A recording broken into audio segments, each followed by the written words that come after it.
এদিকে এবারের ২১শে বইমেলার প্রথম দিনের প্রচুর পাঠক এলেও তারা মুখোমুখি হয়েছেন অব্যবস্থাপনার।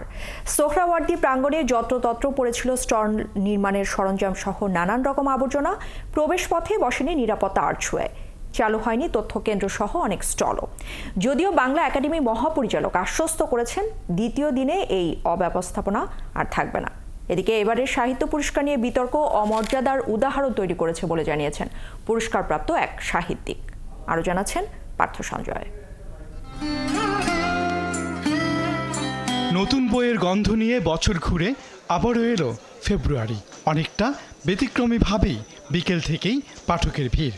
বিশ্ব সাহিত্য কেন্দ্রের স্টল সেজেছে তাদের ভ্রাম্যমাণ লাইব্রেরির আদলে।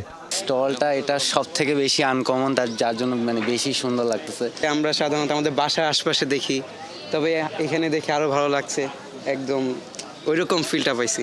এখনো ঠিক মতো রেডি হয়নি মেলা, কিন্তু বেশ ভালো লাগছে। নতুন বই দেখতে পাচ্ছি। এইবার আশা হচ্ছে নতুন কিছু পাবো আশা করি। পাঠক তৈরি হলেও তৈরি হয়নি অনেক স্টল।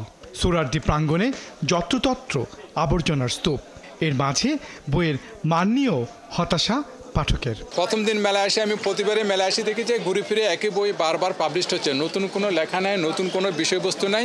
এভাবে এত নোংরা অপরিকল্পিতভাবে শর্টকাট টানাহেসা করে একটা উদ্বোধন করা, এটার কোনো প্রয়োজন ছিল না। যেটা আমি আসলে কখনো দেখিনি, 50 বছরের বেশি বয়স আমার, দেখিনি। এদিকে অনুবাদে এবার বাংলা একাডেমি সাহিত্য পুরস্কার পাওয়া অনুবাদক জিএইচ হাবিব পুরস্কার প্রাপ্তির অনুভূতির সাথে জানালেন এবারের বিতর্ক তাকে মর্মাহত করেছে।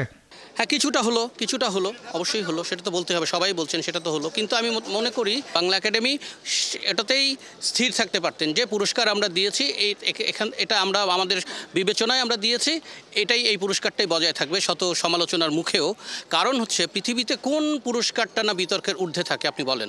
অব্যবস্থাপনায় জেরবার মেলার প্রথম দিন গণমাধ্যমকে মহাপরিচালক জানালেন দ্বিতীয় দিনেই মেলা ঘুরে দাঁড়াবে। গতকাল এবং আজকে সিকিউরিটি এর কারণে এই দুই অংশে কিন্তু লম্বা সময় ফর আওয়ার্স কাজ বন্ধ ছিল। এটা একটা কারণ। আমরা আশা করছি যে কাল মেলা শুরু হওয়ার আগে ব্যাপারটা অনেক দূর পর্যন্ত গুছিয়ে আনা যাবে। পার্থ সঞ্জয়, ৭১, ঢাকা।